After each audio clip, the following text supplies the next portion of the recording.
ହାଏ friends କେମିତି ଅଛନ୍ତି? I Hope ମୁଁ ଆଶା କରୁଛି କି ଆପଣମାନେ ସମସ୍ତେ ବହୁତ ଭଲ ଭାବରେ ଥିବେ ଓ ସମସ୍ତେ ସୁସ୍ଥ ଭାବରେ ଥିବେ। ତ କେବଳ ଆମ ଚାଷୀ ଭାଇ ଭାଇନା ତ ସମସ୍ତେ ଯେଉଁମାନେ ଘରେ ଅଛନ୍ତି ଆଉ ଆମ ଭିଡ଼ିଓ ଦେଖୁଛନ୍ତି ତ ସେମାନେ ନିଶ୍ଚୟ ଘରେ ଥିବେ ସମସ୍ତେ ଭଲ ଭାବରେ ଥିବେ। ତ ଫ୍ରେଣ୍ଡସ୍ ମାନେ ତ ଚାଷୀ ଭାଇ ମାନେ ଯଦି ଆପଣଙ୍କ ନାମରେ ଯଦି ଜମି ଅଛି ତ ଆପଣଙ୍କ ପାଇଁ ଗୋଟେ ବହୁତ ବଡ଼ ଖୁସି ଖବର। ତ ଚାଷୀ ଭାଇ ମାନେ ଆପଣ ମାନେ ମଧ୍ୟ ସିଏମ କିଷାନ ଓ ପିଏମ କିଷାନ ଯୋଜନାରେ ପାଇପାରିବେ 2 ଗୁଣା ଅଧିକ ଟଙ୍କା।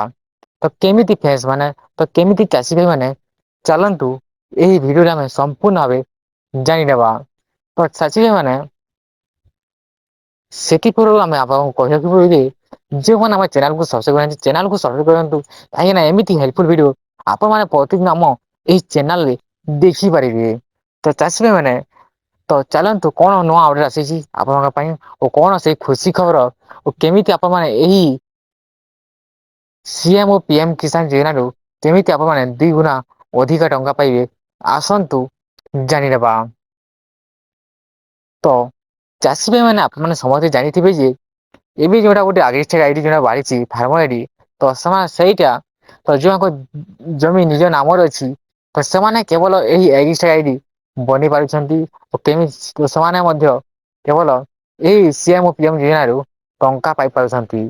ତ ସେଥିପାଇଁ ଚାଷୀ ଭାଇ ମାନେ ଯଦି ଆପଣମାନଙ୍କ ନାମରେ ଯଦି ଜମି ଅଛି କିମ୍ବା ଘର ବାରି ପଟା ଅଛି ତ ଆପଣଙ୍କ ପାଇଁ ଗୋଟେ ବହୁତ ବଡ ଖୁସି ଖବର। ଆପଣ ମାନେ ମଧ୍ୟ ଏଇ ସିଏମ ଓ ପିଏମ ଯୋଜନାରୁ ପାଇପାରିବେ ଅଧିକ ଟଙ୍କା। ତ ଚାଷୀ ଭାଇ ମାନେ ତ ଏମିତି ଗୋଟିଏ ତ ଚାଷୀ ମାନେ ଆଉକୁ ଯୋଉଟା ଆସନ୍ତା ବର୍ଷ ଯୋଉଟା ଏହି ନୂଆ ଆଉ ଏଇ ନୂଆ ଯୋଉ ନିୟମ ଲାଗୁ ହେବାକୁ ଯାଉଛି ତ ସେଥିପାଇଁ ଏହି ନୂଆ ଅପଡେଟ ବିଷୟରେ ଆପଣ ମାନେ ଆପଣଙ୍କ ଅନ୍ୟ ଚାଷୀ ଭାଇମାନଙ୍କ ସହିତ ଏ ଭିଡିଓକୁ ସେୟାର କରନ୍ତୁ। କାହିଁକି ନା ସମସ୍ତେ ଏହି ନୂଆ ଅପଡେଟ ବିଷୟରେ ଜାଣିପାରିବେ ଓ ସିଏମ ଓ ପିଏମ ଯୋଜନାରୁ ସେମାନେ ମଧ୍ୟ ଯଦି ତାଙ୍କ ନାମରେ ଜମି ଅଛି ସେମାନେ ମଧ୍ୟ ଏଇ ସିଏମ ପିଏମ ଯୋଜନାରୁ ଅଧିକ ଟଙ୍କା ପାଇପାରିବେ ବା 2 ଗୁଣାରୁ ଅଧିକ ଟଙ୍କା ପାଇପାରିବେ ତ ଏମିତି ଗୋଟେ ବହୁତ ବଡ ଅପଡେଟ ଆସିଲା ତ ଚାଷୀ ମାନେ ଯଦି ଭିଡିଓଟି ଭଲ ଲାଗିଲା ତ ନିଶ୍ଚୟ ଗୋଟେ ଲାଇକ୍ କରନ୍ତୁ ଓ ଚ୍ୟାନେଲକୁ ମଧ୍ୟ ସବସ୍କ୍ରାଇବ କରନ୍ତୁ ତ ଆଜି ପାଇଁ ଏତିକି ରହୁଛି ଜୟ ହିନ୍ଦ।